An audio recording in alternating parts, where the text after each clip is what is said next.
Hello Rams, I'm Aiden Rispoli, and welcome to this year's first episode of The Word from the Herd. Have you heard what just occurred? It's the word from the herd. It's the word from the herd. This variety show, created by the students in Ram Report Club, is a showcase of Hightstown High School happenings and interests. For our first story in this fall episode, we'll take a trip back to the end of October and Halloween. Dulce Sagbe starts us off with a look at the annual Light Up the Lake tradition in downtown Hightstown. On October 22nd, the event Light Up the Lake was held between 4 to 7 p.m. in Hightstown Memorial Park, an event where parents and kids were able to attend and encouraged to dress up in Halloween costumes.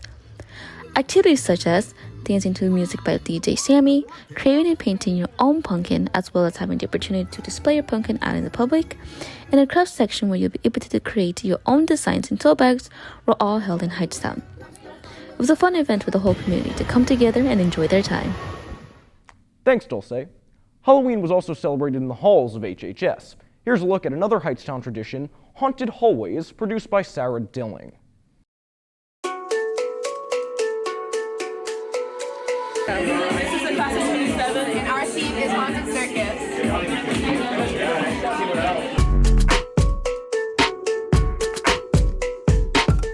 Hi, we are part of the English and Film Club, and this is our door. It's based off of Charlotte's Web.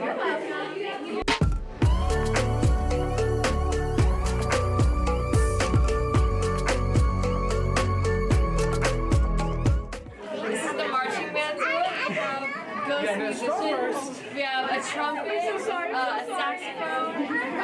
This is Miss O'Day. She plays the guitar. So this is marching bands.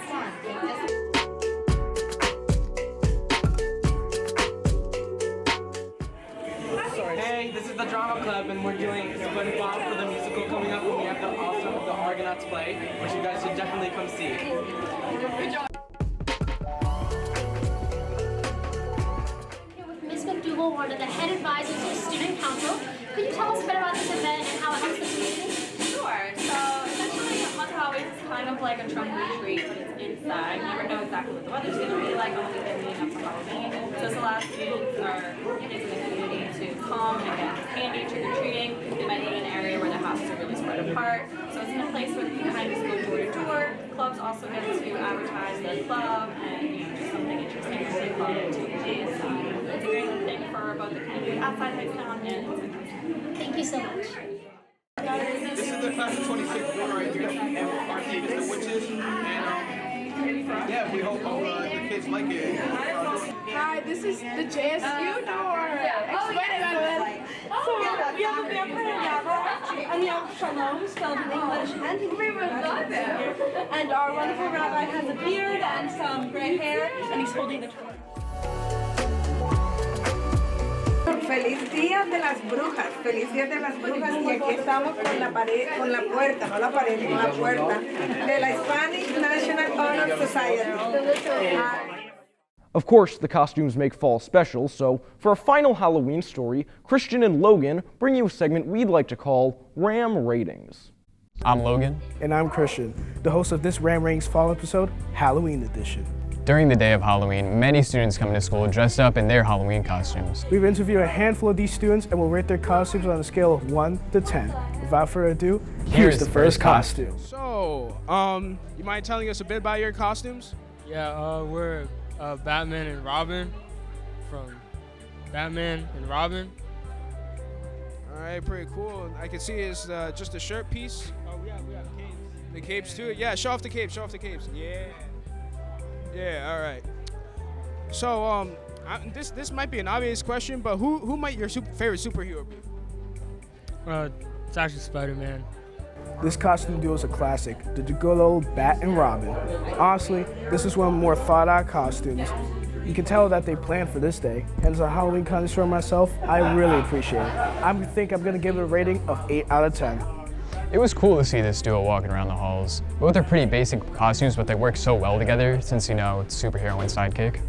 Individually, I would give them a 7.5 out of 10, but together, I would give them an 8.5 out of 10. Tell us a bit about your Halloween costume. I'm Peter B. Parker from Across the Spider-Verse. He's got the robe and the Spider-Man on. Usually there's a baby carriage, but I didn't bring it today, so. You're a Spider-Man fan? Yeah, I like Spider-Man quite a lot. Next year, do you plan on wearing a different costume? Probably. I'm not sure yet, though. All right, thank you. This costume is probably my favorite of them all. It actually might be my favorite Halloween costume of all time. See, I'm a big Spider-Man fan, so I already like the Spider-Man suit. You know, it's classic. But he really gets creative with the bathrobe, which represents Peter B. Parker during Across the Spider-Verse. It's almost like comedic in a way, and I think it's a good newer type of costume. So for that reason, I'm gonna give it a 10 out of 10. Honestly, I gotta agree with you, Logan. One of the most genius costume designs I've ever seen. The props were well chosen for the costume, and I just can't get enough of it. I love it. I also love to see some Peter B. Parker fans out here this Halloween dressing up in their costumes, and I also have to give it a 10 out of 10. I wanted to be a banana because I had nothing else to do. This thing's like 8 years old. I just got out of my basement, so I just put it on. Do you like bananas? Not really, actually. Next year, do you plan on wearing anything different, or do you plan on going as a banana again? I might just be a banana again. Ah yes, the banana, a classic staple of Halloween holiday. Who can't think of Halloween without thinking of bananas? It can't be Halloween with someone being dressed up as a banana. I have to give this costume a 9 out of 10. Yeah, I gotta agree with you. This is one of the first costumes I saw when we walked into school this Halloween, and it was pretty funny. It's definitely a reliable costume if you're out of ideas for other costumes. And it's just like, have you seen those hot dog costumes? Oh, yeah. It kind of reminds me of that. I think it's just an iconic costume, and for that reason, I'm gonna give it an 8 out of 10. Tell us a bit about your Halloween costume. So I'm Johnny Cage from Mortal Kombat. The outfit is from the 10th game, Mortal Kombat X. So you like the game Mortal Kombat? Love Mortal Kombat, great series. Do you plan on wearing this costume next year? I do not. I threw it together this morning because yesterday my friend was like, you should be Johnny Cage for Halloween. And I was like, you know what, why not? Oh my God, Johnny Cage, this was a good one. Johnny Cage just recently blew up on TikTok when the new Mortal Kombat came out. Great game, by the way. So this was definitely a good year for this costume because of all the hype around it. The fact that he put this all together himself too, it means that he got creative with it, and it's the thought that was put into the costume that makes it even better. Johnny Cage is a solid 9.5. Now I'll have to admit, I don't really play Mortal Kombat that often, but I will admit this costume is a very clever one. I love seeing more of these homemade costumes being worn to Halloween. I'll have to rate this Johnny Cage costume a 9 out of 10. I'm here with Mason. Tell us a little bit about your costume. All right, this is Huey Freeman from the Boondocks. He's one of the two brothers. His other brother is Riley Freeman. This costume Huey from the Boondocks is really nice. My favorite part definitely gotta be the wig. I love to see some more funny costumes being worn this Halloween. I'm gonna have to give it an 8.5 out of 10. Yeah, I've seen a few clips from the Boondocks, and it seems like a pretty funny show. It's been trending for a while now, so it's definitely a smart costume. I'll also have to give it an 8.5 out of 10. I got from Spirit Halloween. Yeah, it's like one of those name brand costumes. I think this one's called like the evil priest or something like that. You see, I'm like very evil. I got my skull. I got my pendant, stuff like that. So Christian isn't here for this rating, so I'm gonna do without him. Honestly, this costume is horrible. I don't even know who thought of dressing up as that. It's just so bad. I'm gonna give it a 1 out of 10.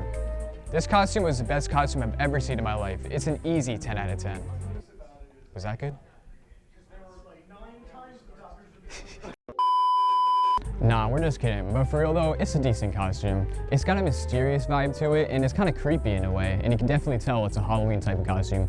I'll give it an 8 out of 10. Well, I mean, I like this costume. I can't really say too much though, since it would be a bit hypocritical of me to do so.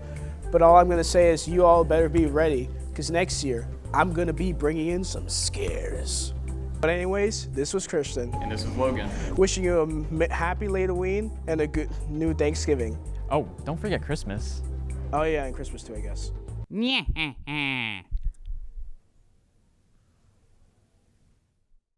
Thanks, guys.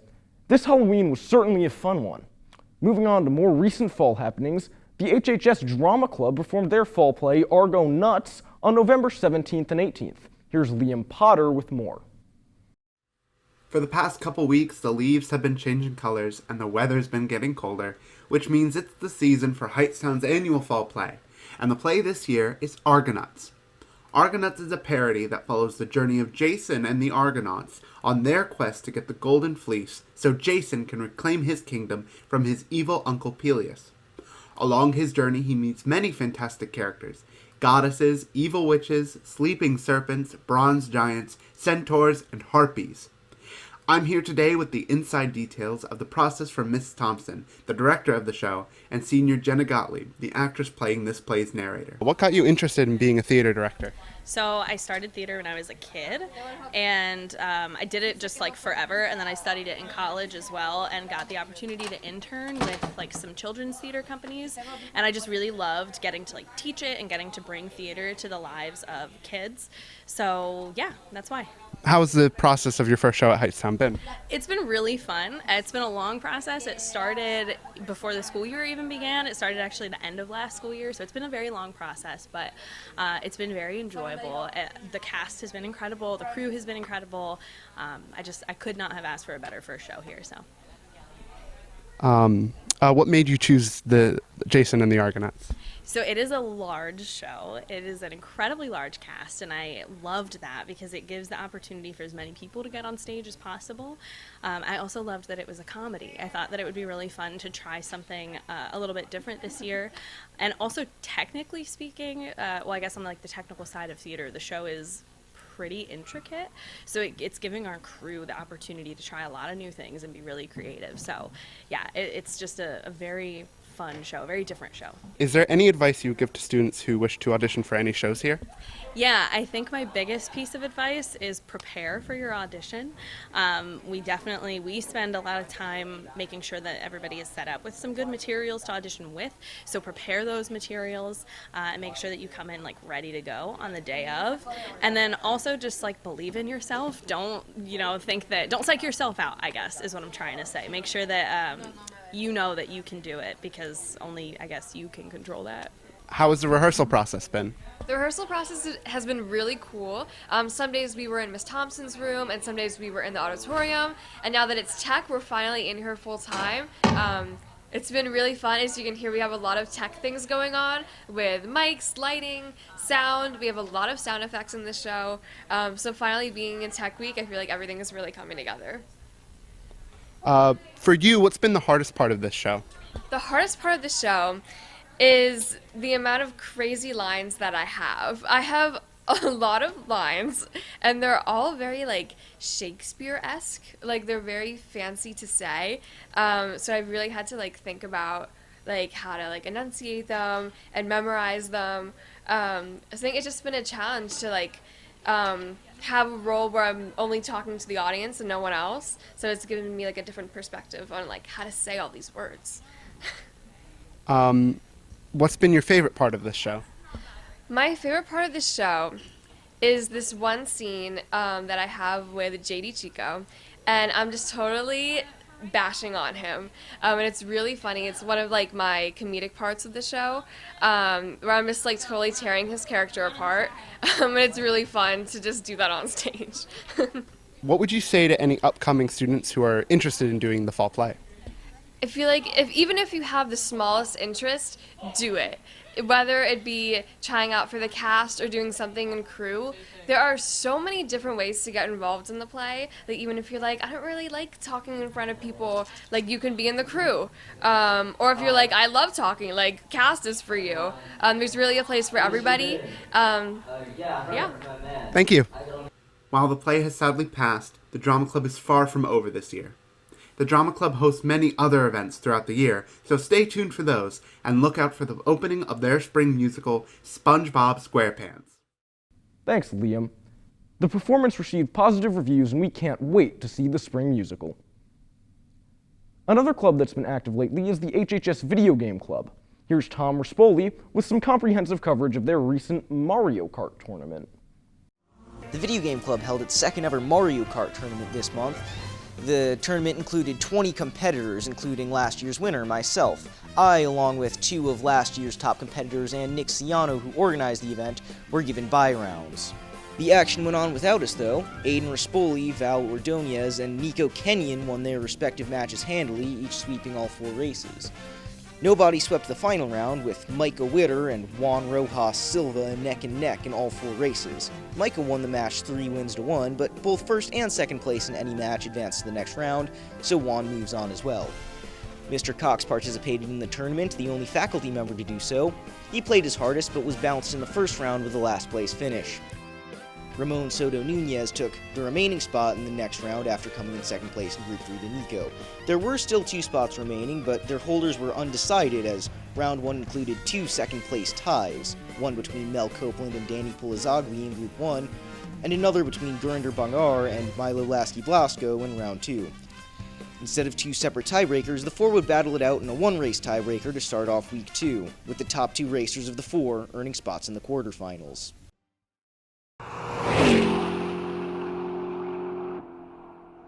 The tiebreaker race to start the week took place in Yoshi Valley, where Gurinder would take first and Milo would take second. The remaining 2, as well as the rest of the eliminated participants, would still have a chance to win it all through the losers bracket. The first quarterfinal set would be the most chaotic Mario Kart in the tournament. It would be the first match to feature last year's 4th and 5th place finishers, 4th being Misael Rodriguez and 5th being Nick Ciano. They would square off against Val Ordonez and Aiden Rispoli, and every race was as close as any race could be. The back and forth resulted in a first place finish for Nick and a second place finish for Misael. Aiden and Val would have to play through the losers bracket as their only hope. The second quarterfinal included last year's second placeman, Chris Bennett. He went up against Micah Witter, Gurinder Bangar, and Ramon Soto Nunez. Chris would sweep the set, and Micah would just edge out Gurinder for the second spot in the semis. Finally, week 2 would see the return of last year's champion, me, Tom Rispoli. I would play against Juan Rojas Silva and Milo Lasky-Blasco. Nico Kenyon was slated to participate in the round, but could not attend the match and was sent to the losers bracket and ultimately disqualified. Despite a few close calls, I swept the round with Juan close behind, and Milo would play through the losers bracket with the rest of the fallen competitors.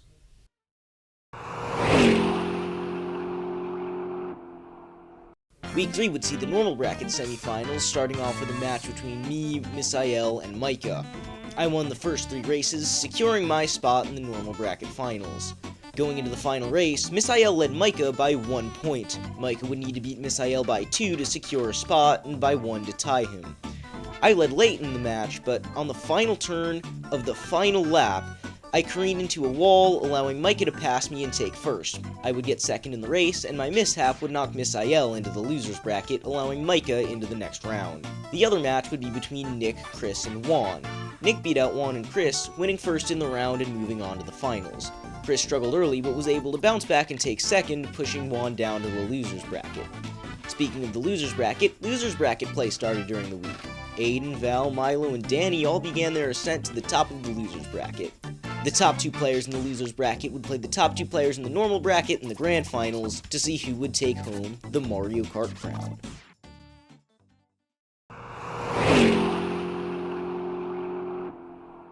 The final week of the tournament began with the normal bracket final round.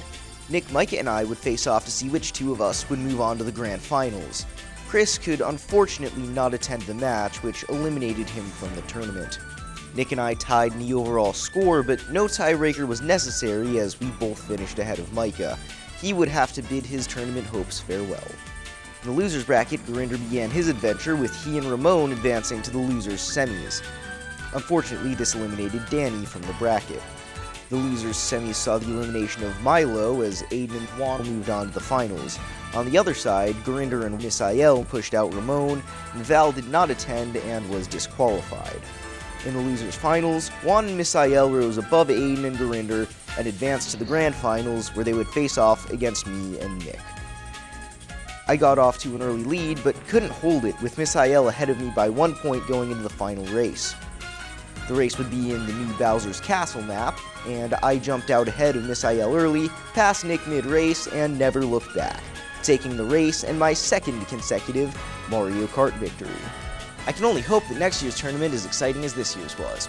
From Ram Report News, I'm Tom Rispoli. Thanks, Tom. Sounds like a thrilling tournament, and congrats on the win. Make sure you check out the Video Game Club if you want to try and take down the champ. For our next segment, Ryan Ulrich put together a TikTok-inspired Ram on the Street. Let's see what the Rams are listening to. Excuse me. What song are you listening to? I'm listening to Silly Watch by Little Uzi Vert. Excuse me. What song are you listening to? Party Monster by The Weeknd. Thank you. Excuse me. What song are you listening to? Right And I'm listening to Thriller by Michael Jackson. Thank you. Excuse me. What song are you listening to? I'm listening to Talk by Yeet. What song are you listening to? What song are you listening to?